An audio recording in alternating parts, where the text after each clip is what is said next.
So all of you who saw the poster would know that we have three speakers today. One is Rojina Manandhar. She's a program officer at the UNFCCC, and she works on the Nairobi work program related work. Thank you, Rojina, for being on today's webinar. And then we have Dr. Matt Vanderklift, who's a senior principal researcher scientist at CSIRO. And then Mr. Dennis Mombauer from SLYCAN Trust, who's the Director for Research and Education of SLYCAN Trust. I'll give an overview of, or like an introduction before they speak on them a bit further. Maybe they'll do it themselves. So first speaker today is Rojina. Rojina, I'm hoping you're on the call and you're ready to go ahead. I will not go into the detailed presentation of your bio. Maybe you could add a bit about yourself and your work before you start. So thank you very much, and over to you. Good morning, everyone from Bonn. Can you just confirm that you can hear me well? And thank you so much, Vositha, for this opportunity for inviting me to be part of this webinar and also providing me the speaker slot, of course. I'm really grateful for this opportunity. As Vositha introduced me, I'm with the UNFCCC secretariat. I just want to keep it very short. I'm working in the context of supporting policymakers as well as the interface between governments, policymakers, technical experts, and practitioners at different levels of governance in the context of the work I do as a lead officer of Nairobi Work Program. What it means is we convene, we co-curate and co-design knowledge and share and disseminate in terms of packaging as well with the different experts, with the expert bodies in the context of UNFCCC process. And also convene collaboration and partnership as a way to facilitate conversations and learning to close knowledge gaps in the context of thematic areas, various subregions of the world. With this quick introduction, I'm going to just switch then to my presentation. As you can see, maybe I need to get some guidance from Vositha in terms of how long I can use or how much time I have. And please let me know, Vositha, when you have a chance. In my presentation, I would like to give you a quick context, especially coming from the IPCC report in terms of how relevant is this topic and hence the webinar. I would like to also take some of my presentation time to introduce the oceans work, especially under the context of UNFCCC process. This is where I'm coming from. I'll then provide a quick overview of knowledge gaps that we have scoped out, refined in with the expert group, and ending with the actions that we are going to collaborate with the expert group, taking this work forward, mostly focusing on the coast and marine ecosystems to be in line with this webinar.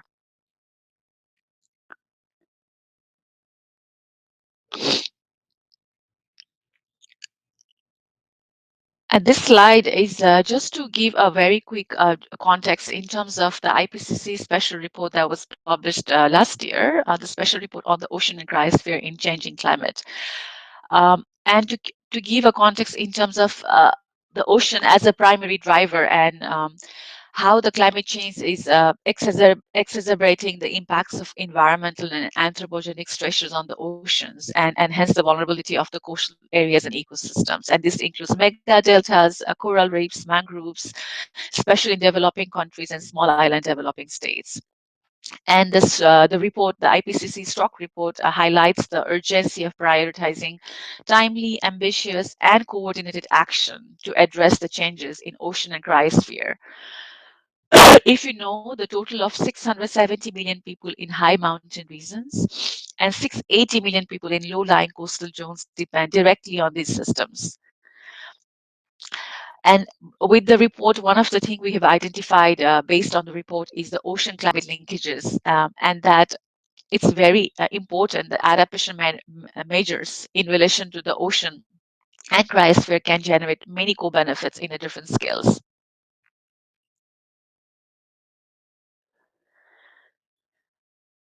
And there is also an importance that the report highlighted about how the ocean and coastal ecosystem, as well as importance of protecting this ecosystem, can actually help contribute to resilience of ecosystem at large. We have observed through the work we did with the group of experts that many aspects of adaptation still present knowledge gaps, posing challenges, particularly for developing countries, especially in the global south, to undertake actions. We recognize that, however, momentum is building to fill these knowledge gaps, and there is also presence of active partnerships to build resilience of the ocean and coastal areas. This provides a very important backdrop to the work I'm doing with the Nairobi Work Program.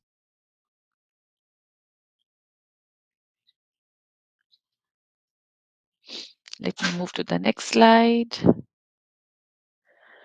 Um, Nairobi Work Program sits as a knowledge to action hub of adaptation resilience under the UNFCCC process, and we have been applying an iterative and progressive knowledge to action methodology in the context of the work we are doing.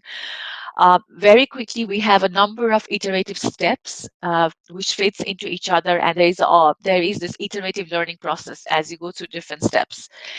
And this was the methodology we have also applied in the context of the ocean coastal areas and ecosystem work we started from last year. And I'm just going to explain just to walk you through what it means for the work we are doing on Nairobi Work Program in this context of the oceans. UNFCCC process in the context of Nairobi Work Program, the governments prioritize a set of thematic areas for the work program, and one of them included oceans, coastal areas, and ecosystems. This included mega deltas, coral reefs, and mangroves, as well as low onset events.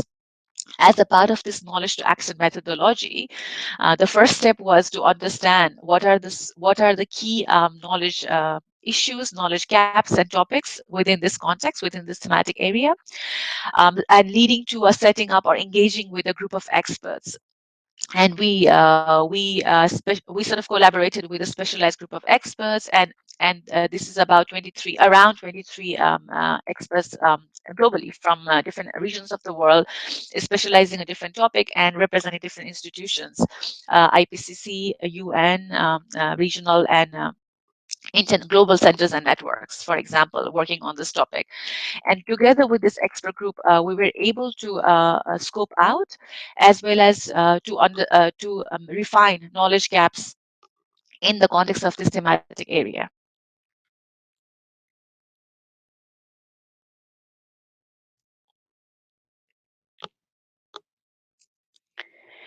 And one of the steps that we have already deliberated in the course of 2019, which was last year, was together with the expert groups.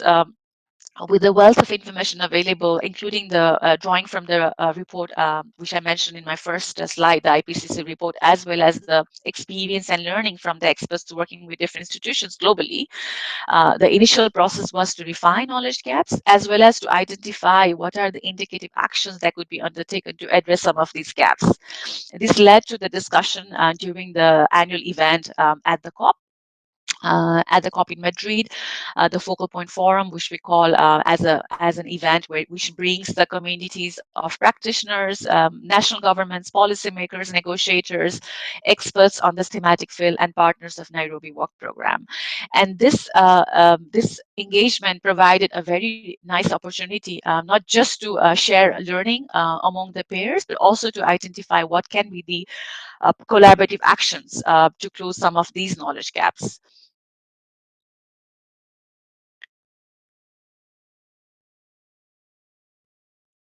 So complementing with the theme of the webinar, we had 4 thematic clusters in the context of the work we undertook on this thematic area. And maybe I will request Vositha and organizer, mostly in terms of sharing the information, if you could also share the website of Nairobi Work Program, which includes the scoping paper and also the outcomes on Nairobi Work Program forum, maybe after the webinar with the participant. That might be helpful, because I forgot to include this link in the presentation slides.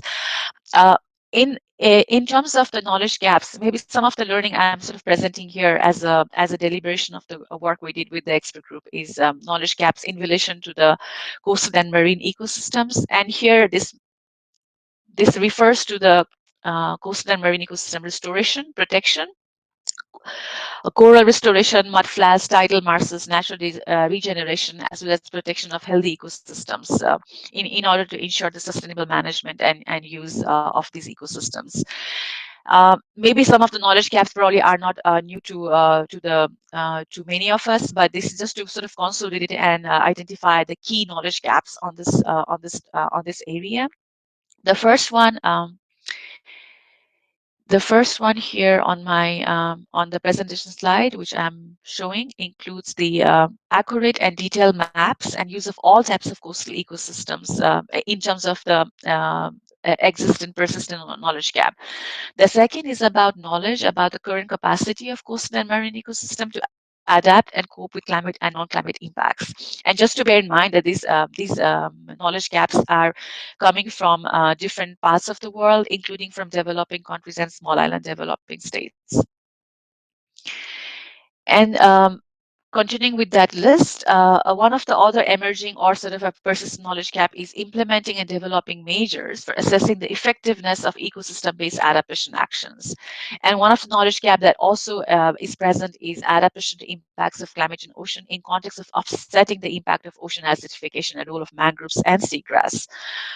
And the final one is information and capacity to assess mitigation co-benefits of coastal ecosystem. And some of the persistent gaps in terms of action items were increasing actions to reduce the rate of coastal ecosystem degradation and halt historic habitat loss, also strengthening the institutional arrangements and policy for restoration and involvement of indigenous peoples, women, and local knowledge in this effort in restoration and protection of coastal and marine ecosystems.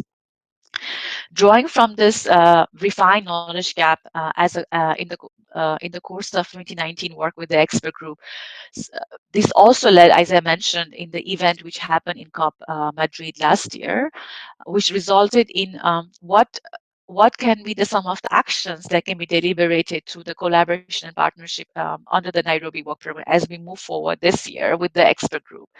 Some of the actions that have emerged in the context of restoration and protection of marine and coastal ecosystem includes awareness raising, for example, of the existing coastal and marine ecosystem extent maps, and also identifying where the gaps exist, where robust mapping is needed. The second action is around how we can develop and elevate or promote existing communication materials of nature-based solutions as a part of a multi-pronged approach or a hybrid approach. And the third, one of the key actions seems to be also around the need of more integrated approach in context of restoring ecosystems, in restoring coastal and marine ecosystems. This is actually my final slide. So what if I can just quickly go back to the slide I presented earlier, just to wrap up my presentation here.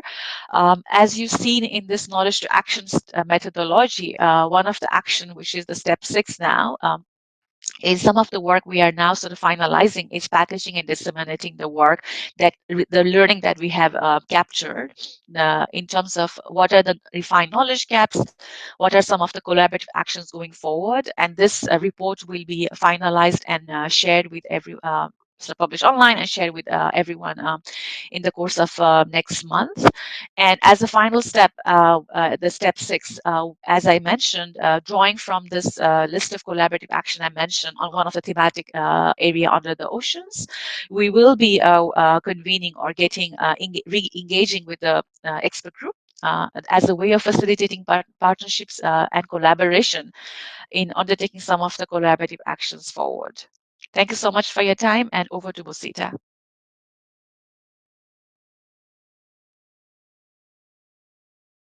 Rojina, that was very informative. Just to give an idea of how the webinar is structured, we'll take the 3 presentations first and have a 20 to 25-minute discussion. And you can save the questions for the presenters to put them out at that time.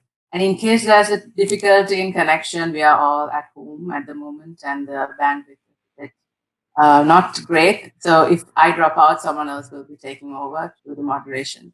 Now I'd like to invite Dr. Matt Vanderklift from CSIRO to make the presentation. Over to you. Thank you, Vositha, and hello, everyone. Yes, I'm also working at home. I'm sitting in my living room at home, and hello to everyone. I'm a research scientist. I work for an organisation called CSIRO. We're based in Australia, and I'm based in Perth on the Indian Ocean, and I work widely throughout the Indian Ocean. Um, and have worked in the past in places like the Mediterranean and the Caribbean, primarily on coastal ecosystems dominated by plants, things like mangroves and seagrasses, which I'm going to talk about now. So I'm just going to open the file. There we go. Check that everyone can hear me okay. So I think what I'm going to talk about for around about the next 10 minutes is these blue carbon ecosystems as nature-based solutions, and it really follows on quite nicely from Rojina's presentation talking about coastal ecosystems in general. I'm going to zoom in on just a couple of different coastal ecosystems, and the ones I'm going to focus on mostly these three here: mangroves, seagrasses, and tidal marshes. Now, these are all plants that grow in the ocean. I think of them as plants that have their feet wet, and they have particular characteristics that help them, or that provide them with an ability to help us solve some of our problems, which I'll get to. Problems like climate, like disaster risk, and like livelihoods. And they're plants, they photosynthesize and they turn carbon dioxide into plant matter, and then the plant matter becomes part of the soil underneath them. So what makes them special is this. It's what we call blue carbon, although as you can see there, it's not especially blue. It's brown, and it's very high organic content. So high organic content means it's got a lot of carbon in it. What's special about these plants is because they grow in the water, oxygen doesn't travel very well through water, and so that means that the microbes, which normally would be eating up all that carbon, can't get the oxygen that they need. So there's not enough microbes to decompose the carbon, and so it tends to accumulate. And there's a few other characteristics that kind of add to that. For example, the plot on the picture on the left is a seagrass meadow, and you can see that the old seagrass has grown on top, the new seagrass has grown on top of the old seagrass. So it's got the ability to grow upwards, and of course, being wet, they don't tend to catch fire. So there's all these characteristics that mean that they tend to store a lot more carbon than plants on land. So what does that mean? Well, it means a couple of things, and I just want to skip through three things that they do. One's around climate change, but then more than that, it's around also other benefits that they bring to us around livelihoods and around disaster risk. Now, Regina talked very nicely about the climate aspects, and that's good because I thought, well, I'll skip over it. But I did want to show you one plot. We hear a lot about aspects like sea level rise, about heat waves, perhaps about drought and water scarcity, but there is one other effect of climate change that we're starting to understand that possibly hasn't made the news yet, and that is the effect that it is likely to have on our ability to provide enough nutrients for many people in the world. So this map is simply a map of risk of malnutrition of sorts from climate change due to various factors. So what can these blue carbon ecosystems do about it? Well, Rojina also mentioned a couple of reports, one of them I've shown here, and they predict that these blue carbon ecosystems, if you put them all together, and we protected them and we restored them, just by doing that, just by stopping the rates of degradation at the moment, we could offset around about 2% of global emissions. Now, I've heard some of my colleagues in the past say, well, 2%, that's not perhaps a great number.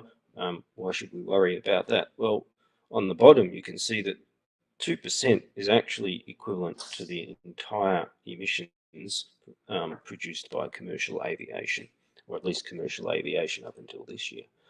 And we certainly have heard about some prominent people around the world who have decided not to fly because of the emissions that the aviation sector produces. So if we consider that in that perspective, we can see that these blue carbon ecosystems can have a significant input. But wait, there's more. They also do a bunch of other things that we're interested in and that are helpful for us. So we know, for example, that that in developing countries, more than half of the people rely on fish for their protein. And it just so happens that a lot of the fish comes from these types of ecosystems. So we know that, for example, seagrass meadows are especially good nurseries for juvenile fish. The larvae tend to settle there, and the structure that it provides tends to be really good habitat that enables them to grow. And as they get larger, they often move out into other habitats like coral reefs where they get caught. But some of them also just spend their lives in seagrass meadows or indeed in mangroves. And we also know from other studies that have been done that restored mangroves can regenerate the fisheries that were lost when they got cut down. So protecting and restoring the seagrasses and the mangroves can also help with livelihoods by providing fishing opportunities that can give food and new sources of revenue. I also mentioned disaster risk. Now, this is not independent completely of climate change, of course, because so much of disaster risk is associated with extreme events. Things like, for example, depending on where in the world you are, you might call them typhoons or cyclones or hurricanes. But there's other things like tsunamis that can create particular risks to coastal habitats. And this map here simply is a map of vulnerability to disasters around the world. And you can see that in general, developing countries, because of the infrastructure, tend to be more vulnerable. Well, what can we do about that? This is a plot I pinched from quite a nice report produced by, I think it was the Nature Conservancy, and it's just a cartoon that shows how mangroves and coral reefs can help with that. So basically, they dampen the effects of the waves. As the storm waves come in, the structure provided by the mangroves, for example, can help just diminish the waves so that by the time they get to the places where people live, the houses, so on, then those waves are a lot smaller. And so we also know from studies, especially around the Indian Ocean, that in extreme events, villages and towns that have been protected by mangroves have fared a lot better in terms of property damage and also life lost than villages that haven't had that protection. There is another report I thought I'd mention that's quite worth looking at. It's produced by the Global Commission on Adaptation. If you do get a chance, I recommend having a little look at it. It identifies a set of activities that are of particular promise for helping make people and ecosystems resilient to climate change. And one of the ones that they've identified is protecting and restoring mangroves. So in terms of its efficiency and the return that you get on what you spend, mangroves are one of the top actions that the world can take to combat climate change. So as I start to conclude, where does that take us? Well, really, there's two things we can do. One is simply protect what we've got.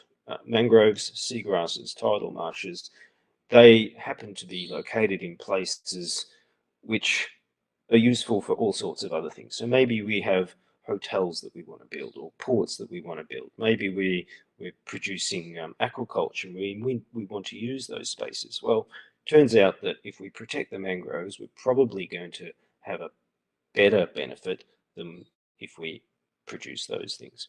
And of course, we've already lost so much of it. We know that we've lost perhaps a third of the mangroves around the planet. We don't know for seagrasses because we haven't been able to map them. So we can put them back. And we know that if we are able to restore them, we get so many of the benefits that we've lost.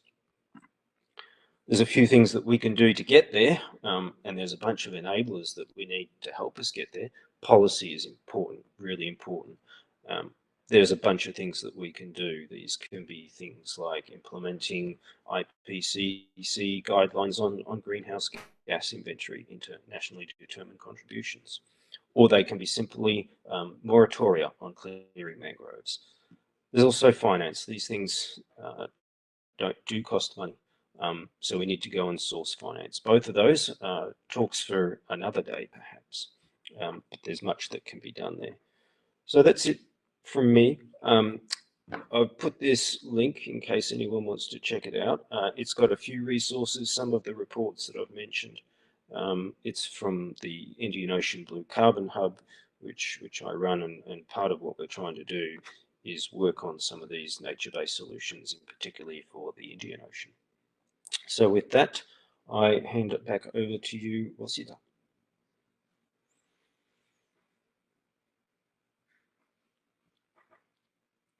That presentation, it was quite enlightening.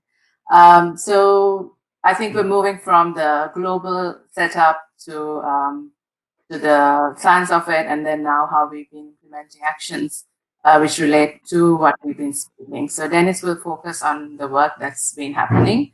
In his presentation, Dennis, you can present, and then I'll open the floor for questions.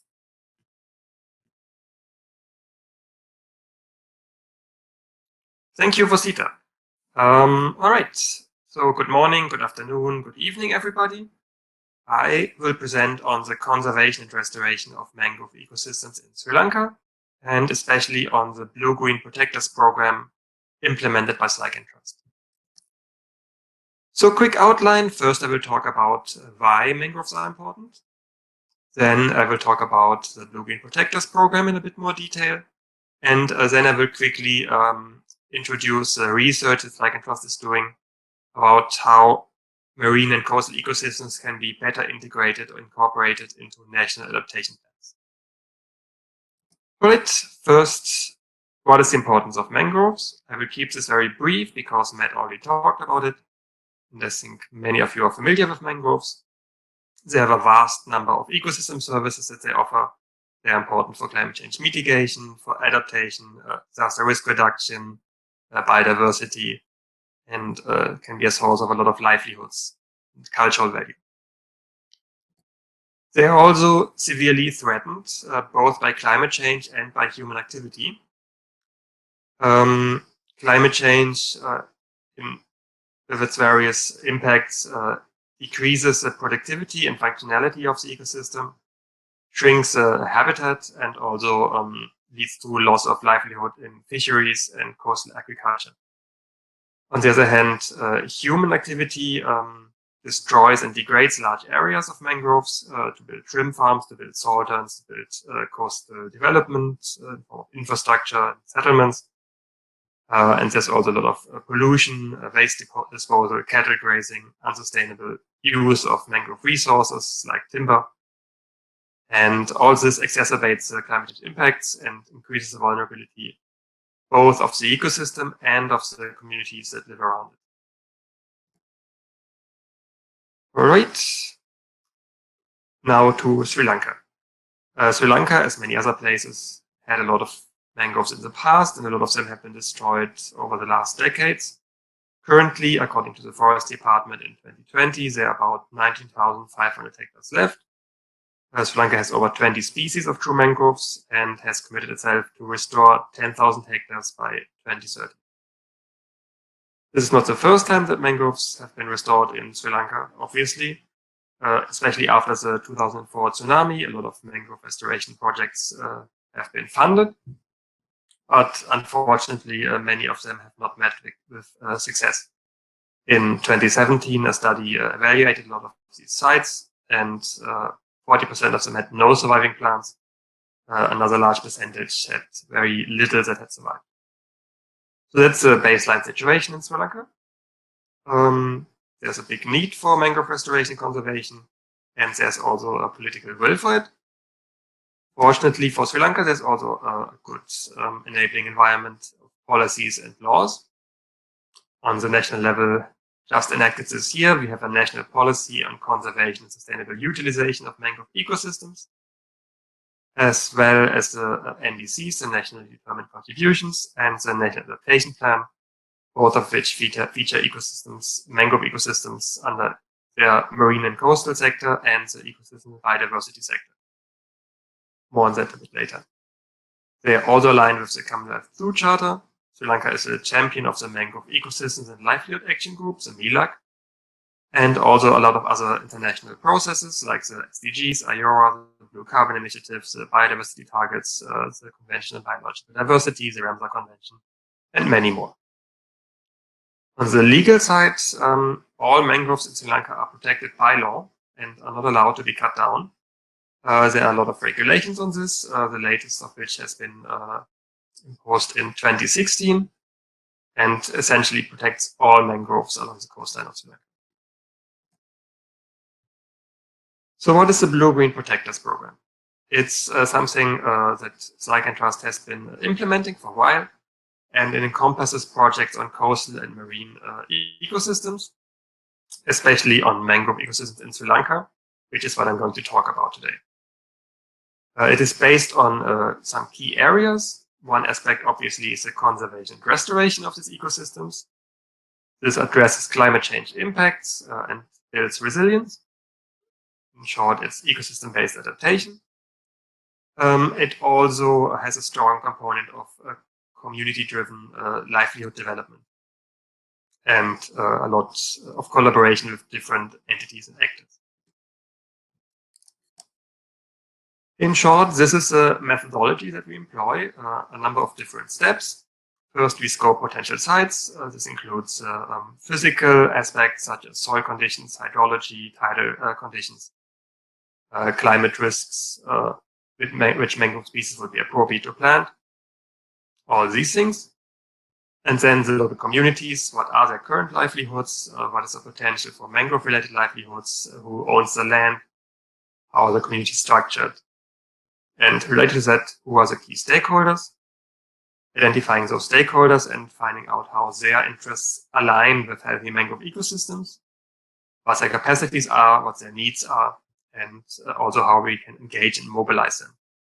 This includes communities and fisheries organizations, farming organizations, but also local and national government entities such as the Marine Environment Protection Authority, the Coast Conservation Department or the Forest Department, and then the private sector, youth groups, students, universities, National Youth Services Council, all of these different actors. To create an enabling environment, awareness creation is very important among the key stakeholders and also among the wider community, to inform them about the benefits of mangrove ecosystems and how they can relate to them. And then the penultimate step of the methodology is planning and building capacities. In consultation with key stakeholders, we find out what the gaps, needs, and opportunities are. We build the capacities of the stakeholders, and then we formulate strategies and plans to actually implement them. And this contains not only the planting of mangroves, which is surely a part of it, but planting mangroves is easy. Having sustained restoration success is much harder. That's why we established community-run nurseries. It gives the community a stake in restoring the mangroves and also enables them to earn additional money from that. Create like a structure of sustainable conservation that is run by the community and connects them with other stakeholders, like the government, and to develop livelihood activities and train community members on these livelihood activities. And then, of course, monitor the success. And these are just some photos of planting efforts in different sites. You see the different community groups coming together. Since we are running out of time, these are the key takeaways. The Blue-Green Protectors program is collaborative. It's driven by multiple stakeholders, including government, private sector, and local communities. It reduces vulnerabilities of coastal communities and ecosystems and provides a lot of direct and indirect benefits to a large number of beneficiaries. And the economic diversification increases the resilience of coastal communities by offering livelihoods to them that go beyond traditional fishing and agricultural livelihoods, which are threatened by climate change and might in some cases not even be functioning anymore. And tourism and all these other livelihood activities, for example, redland handicraft, beekeeping, mangrove apples, mangrove juice, medicinal products, cork, timber, sustainable aquaculture even, allow them to have additional sources of income under climate change conditions, empower the community, engage the community, and be participatory, which includes youth and women and also the poorest of the communities. And at the same time, it advances the national targets on adaptation, on mitigation, on sustainable development, and also on biodiversity. All right, very, very quickly, how can ecosystems be better incorporated into the NAPs, international adaptation plans? How can restoration and conservation align with the NAP process and NAP targets? This is something we are researching and which we will create a knowledge product on sometime in the next few months. This is a very short overview over how mangroves integrate with the current national adaptation plan of Sri Lanka, not only in the coastal and marine sector and not only in the ecosystem sector, but also in the priority sector of food security and fisheries, of tourism and recreation, and even of human settlements. There's a lot of different synergies that can be built and a lot of ways that mangroves can serve adaptation and adaptation goals. For example, as a very cost-efficient flood protection infrastructure, to boost local fisheries, to boost local tourism, to provide increased biodiversity along the coastline, and also to unlock additional finance, for example, through carbon credits or even premiums for disaster risk reduction for insurance schemes. So this will be published in the near future. For that, thank you very much. Please feel free to ask any questions and give comments that you have in the Q&A session, which I believe will start now. Again, thank you very much. And now I will give it back to Vositha. Thank you. Thank you very much. Let's move to the question and answer session. And we'll have to take 10 minutes extra to go through the questions you might have. And hello to everyone who's joining us on FB Live, which is, I hope, going well. And if you have any questions, do type in as well. Lovely Senashia from SLYCAN Trust will be passing them on to the chat box here on Click Meeting, and we'll pass it to the speakers. I had a question earlier when we had the problem with Wi-Fi. So I will open the floor to Rojina and Matt to answer that question about knowledge sharing. So what have you found as the most productive ways to share knowledge on the issues we are focusing on this call or the webinar? Should I go ahead? Vositha, Rojina here. Based on the work we've done on the oceans and especially to these topics, one of the key findings were a couple of reports or global reports, for example, the IPCC stroke report I mentioned, has been, I think, providing a very important evidence of not just the importance, but also where the emerging actions need to happen. And alongside one of the ongoing work, maybe you are aware, there's an intergovernmental science policy platform on biodiversity and ecosystem services. One of their global assessment report also was identified the IPBES, a Global Assessment Report on Biodiversity and Ecosystem Services in 2019, also highlights good practices that can lead to sustainable management and restoration of marine ecosystem. That report was also identified as a relevant entry point in the work we did, and also maybe you're also aware there is a IUCN work which also led to a developing of the global standard on the NBS, nature-based solutions, the global standard. Those three documents, they are not exhaustive, but they have been identified as a potential or one of the most relevant entry points. And as I mentioned in my presentation, in terms of the collaborative action, there seems to be still this need of uh, bringing out key messages highlighted in these reports, not just including the ones I mentioned, but also in the other relevant reports, for the purpose of developing the communication materials that can integrate some of these higher level messages, but also at the same time how these content can provide linkages with the mitigation co-benefits. This seems to be still sort of I think one of the knowledge gap that could add value. Thank you.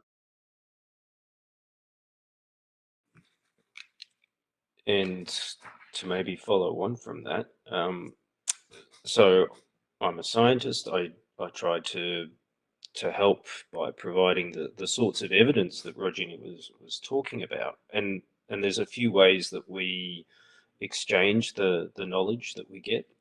We do it sometimes through reports and papers, and reports are certainly useful as a record of what's been done. But one of the most useful ways that we've found is really by direct participation and direct training. So I note that I see a number of friends and colleagues listening today, and some of them have been involved in the sorts of programs that we run where particularly we try to train and equip early career professionals, whether they're working in science or in policy or in practice, and have a training program where we pass on what we know and we exchange information about what they know. Together we learn, and then they walk away with a set of skills and a set of tools that they can go and apply in their careers. And we've found that to be quite successful. And I see, Vositha, that there's lots of good questions coming in now, so I'll pass it back to you, perhaps. Thank you both. What we'll do is now we'll project the questions from the chat box to the screen, and then we can have the speakers answering them. And I think we have Mr. Satoru Singh on the call also. If there's anything technical, very technical about Sri Lanka and mangroves, I think he should be able to answer them also. So can we have the questions passed to the screen? Okay. The National Adaptation Plan emphasizes blah, blah. This should include green belts. Why haven't this been taken into consideration? Dennis, I don't know whether you can answer because the mic is a bit off, isn't it? Or the Wi-Fi, one of the two. I'm not entirely sure whether this is a question we can answer actually, Ruan, because going forward, it might be best to see how this could be addressed in the review process of the NAP or through the NDC review process. If Mr. Satoru Singh has an answer to this, because he used to work as part of the government before joining SLYCAN Trust. So if you could answer this question, maybe you could provide some information on this. But we can, and we have the opportunity to suggest and ask this to be included in the upcoming review process of the NAP and the NDC. So if we can go to the next question. Any best practices or case studies on implementation of marine coastal ecosystem restoration programs? Sugadapal is asking this question. So Matt and Rojina, would you like to take this question? Perhaps I can start. Certainly, we're working on this. It's an excellent question, and it's one of the questions that we're also asking. So best practice is only best practice until we make it better. So we always need to bear that in mind, and we're striving to do better practice all the time. But I should say that the Indian Ocean region, including the Asian region, has some excellent examples of restoration, in particular mangrove restoration. And mangrove restoration is probably a few steps ahead of seagrass at the moment, just partly because it's easier to access, partly because we've been working on it for longer. But I'd highlight some of the mangrove restoration that's been going on in places like Indonesia, which is very successful and we're learning a lot from. But there's also something called the Blue Forests Program, and that has involved some very excellent mangrove restoration efforts, community-based mangrove restoration efforts in places like Madagascar, in Kenya, and in the United Arab Emirates. So do have a bit of a Google for blue forests, and I think you'll be interested in what you find. I can just quickly add to the same question in terms of good practices. Some of the, in terms of when we were putting together the scoping paper, the paper which includes some of the ongoing work, I recognize there's a lot happening. Some example that we have included in the paper includes initiatives in mangrove reforestation in southern Vietnam. Also in northern Vietnam, and there was also there's also a good ongoing work in context of mangrove sustainable management by a woman entitled Mangoro Market Mary in Papua New Guinea, which also seems to be very relevant in terms of the question you posed. And I think a lot, sort of complementing this example of ongoing practice, good practices. Some of the example that we also sort of have included in the paper includes this initiatives where we have collaboration with partnerships. Maybe you are aware of the Global Mangrove Alliance, which is a partnership of IGOs, NGOs, governments, and local communities, which is working towards uh, basically halting mangrove degradation and expanding mangrove habitat. And there's also a Coral Triangle initiative, which includes Indonesia, Malaysia, Philippines, Solomon Islands, Timor-Leste, for example. So those initiatives, I think, also are very a good example whereby there is it's not just one case per country, but it's an initiative between multiple partners at multiple levels of governance.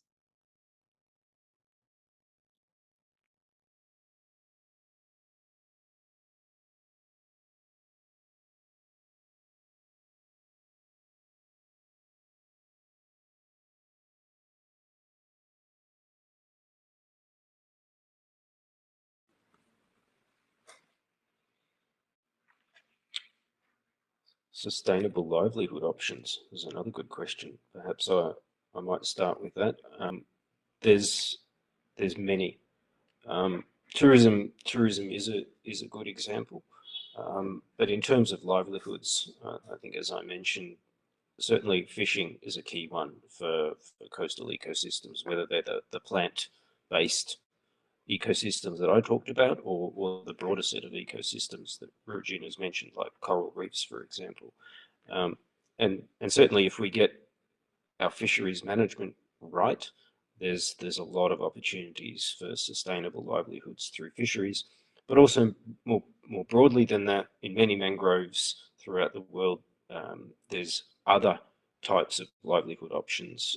For example, bees and honey, putting beehives or harvesting honey from natural beehives, all the way through to collecting fruit and using fruit and also the leaves and fibers and even if done sustainably, harvesting some of the timber can be done appropriately. So there's certainly many.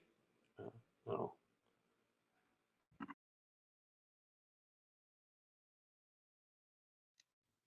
I'm not sure if it's directly relevant to the question that was posed earlier, but just one of the example that I'm just from the paper again that we found out was this Belize Barrier Reef Reserve System, whereby the initiative that's happening called Resilience Reef Initiative.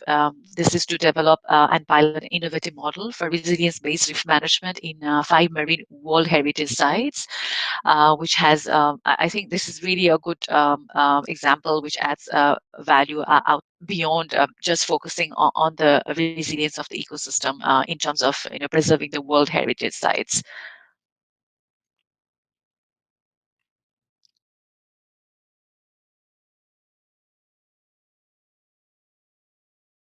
I think. So once the question comes up, you can take the question and answer it, if that's okay with you.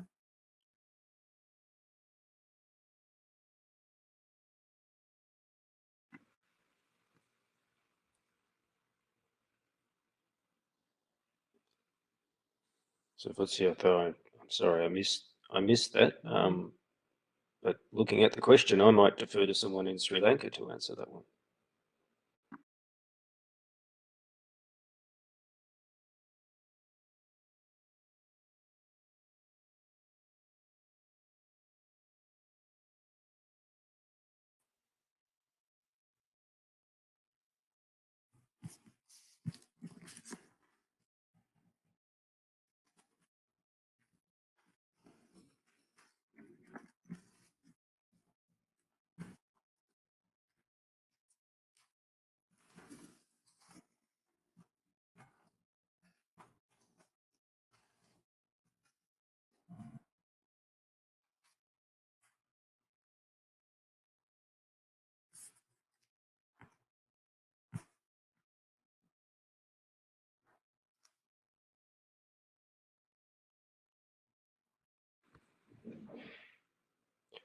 Impact on atmospheric parameters playing a role in changing how mangroves grow.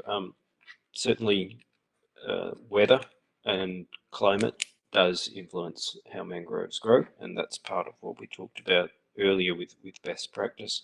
We need to make sure we plant mangroves when we are restoring mangroves. We want to make sure that we plant them in the right conditions, and also be aware that if conditions are changing through sea level rise, or for example, if the water is getting warmer, that we incorporate that into our plans, but also on protecting natural mangroves.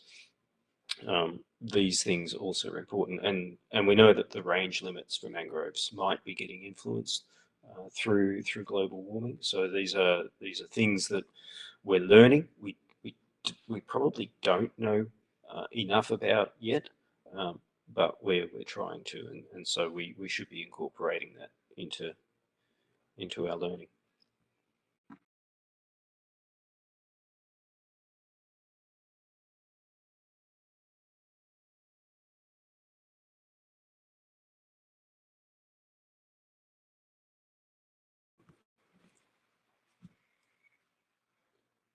I think Rojina mentioned on mangrove restoration success stories in the Asian region. I think Rojina mentioned the examples in Vietnam. I mentioned examples in Indonesia. There's also many examples scattered throughout Southeast Asia, and also through the Indian Ocean. And I'd also mention the Blue Forests program, which as a community-led program has been excellent. Regina, did you want to add to that? Yeah, I think this goes back to the point I mentioned earlier. So maybe I don't think, I don't think I'll repeat myself. But the example I mentioned from Vietnam, Indonesia, and the initiatives, those seems very relevant to this question. And again, I think I'm not an thematic expert by no means, like we have on this on the panel. So what I will be happy to share, because I don't think I have specific details at the moment to share regarding the initiative I mentioned. What will be helpful perhaps is I sent you the maybe one of the input could be for those who had the specific questions. I'm happy to share the information in relation to the initiatives, which is also in the same paper I mentioned in my presentation, or which I'm hoping that they have more information that you would want to read through. Would that be helpful? But again, the example I mentioned probably are the same ones I mentioned earlier. It's just about the specific details that you would be interested. Thank you, Rojina. Thank you, Matt. Can you hear me now, or just say if you hear me, because I'm trying to connect with you. Yes, awesome. Yes. Right. Do we have a lot of more questions to answer? Let's have a look, because we're running out of time as well. Okay, that question on mangroves, not on the ground. I'll answer that quickly. We have worked on national adaptation plans which focus on marine and coastal ecosystems as well as biodiversity, which we do in Africa, but not on the ground projects of restoration and conservation at the moment. Next question, if we quickly go. I think this is similar to the one which Senashia asked. I think this is already answered, isn't it? Best practices, case studies, yes. In the aspect of restoring.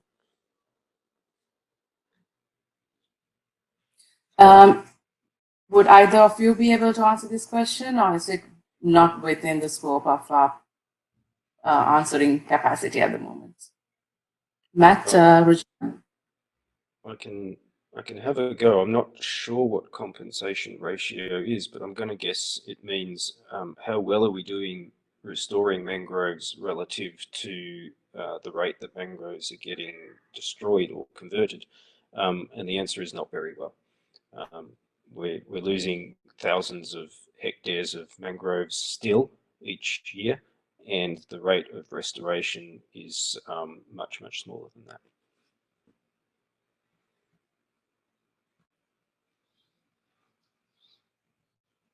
This might be on loss and damage that the question is focusing on as well. Another one that I can try and answer. Present rate of success and the reasons for low success rate. The rate of success is extremely variable, truthfully. Some places have had excellent success. If we define success as how well do the mangroves survive and grow into adults, then we can have anything from 0% survival in the worst case up to high 80s or sometimes 90%. The reasons for that are various, and they depend on many things. In some places, something as simple as allowing goats or cows to access the restoration can completely destroy the plants that have been planted. In others, it's simply planting the wrong species in the wrong place. For example, we know that mangroves have particular preferences in the tidal range that they grow in. So if we plant them in the wrong place, sometimes it's just that we don't care for them enough after they've been planted, and they're getting eaten by insects or really simple things that we can improve on. So there's lots that we can do, and that also gets back to best practice. We're still learning on how to do things better. And perhaps on that particular issue, I can quickly mention that under the Commonwealth Blue Charter, there is the Mangrove Ecosystems and Livelihoods Action Group that interested countries can join and exchange information, because that is all about exchanging best practice. Okay, sorry to come in, because I think there are a lot of questions coming in, but not a lot of time. We apologize for that. But what we could do is we could compile these questions and try to get answers from the experts or relevant other experts who could answer this. So bringing in to the closing remarks, which might be the time allocated now. So would Matt and Rojina both like to add a bit on what you think needs to be done and how we can maybe improve our knowledge sharing capacities, facing difficulties with the internet, but then how can we do this on different platforms maybe? What do you see the way to go forward on addressing impacts of climate change and also capacity building and knowledge sharing? And anything else you want to add as well as closing remarks? Thanks, Vositha. I'm just going to maybe, in light of the time, first of all, thanks, Vositha and SLYCAN Trust for convening the webinar. And I'm really happy as a UNFCCC to be part of this webinar. And I'm sure this is not going to be the only, in terms of our collaboration, we hope to collaborate more. And one of the the emerging lessons learned in terms of learning, also as me coming from the secretariat, is there seems to be a quite abundant knowledge, not just in terms of knowledge and generating from the IPCC scientific work, but also at the same time, institutions, organizations, centers, and networks, they have been collaborating with the national and local governments in undertaking initiatives in partnership with many at different levels of governance. And this has been emerging as a way of learning, also as a good practice, which we have just been sharing also in the webinar today. Going forward, I see these opportunities of not just learning from each other in terms of what the good practices are, but also collaborating more in sharing what we have learned, maybe through knowledge products, like you mentioned. We are also going to put together a policy brief in addition to the report that would come from the work we've undertaken so far on the topic, which is broadly on the ocean, not just on the restoration and protection, which I mentioned in the webinar. And in terms of next step, also, at least from the UNFCCC process side, we see opportunities to engage with experts, with national, subnational governments in relation to not just sharing what we have been learning, but also to take some actions, be collaborative, convening partnerships to close some of these knowledge gaps. And we really hope to collaborate with many of you in implementing some of those actions, which also refer to some of the discussion we have had on the on webinar today. And this is really, I think, opportunity to align our resources so that there is no duplication, but also to strengthen synergy, I think, as we move forward through this partnership. And thanks so much again, Vositha, for this opportunity. Over to you, Matt. Thank you, Rojina. And also, I learnt about the Nairobi work program today, which I confess I didn't know very much about, so I appreciated that opportunity. And thanks also to Vositha and Dennis from SLYCAN for the opportunity to talk to everyone today. I think we're in a challenging situation. Everyone's doing the best they can. Apologies, Vositha, I didn't always hear you during the question time. I conclude simply by agreeing with Rojina. There's much to do. There's a few different avenues by which we can participate at the international level, but I'd also urge everyone that there's much that we can do at the local community and national level as well. There's certainly a lot to do. We already know a lot, so lack of knowledge shouldn't stop us. So thanks very much, and over to you, Vositha. Thank you, everyone. Special thanks to the speakers, and we apologize for the difficulties faced. I think it's something well, it's quite unpredictable how the internet is sometimes, so we apologize for that. And we look forward to engaging with you in the future webinars as well, which will be focusing on coastal marine ecosystems, livelihoods, sustainable development. So this is not a one-off, we'll be continuing this process. If you have any questions which we didn't answer, we will get back to you. Hopefully the speakers will engage as well. And if you have any further questions, please type on the chat box. We'll keep it open for the next 5 minutes, and we'll take stock of it afterwards. So thank you, everyone, and look forward to engaging with you soon again. Bye.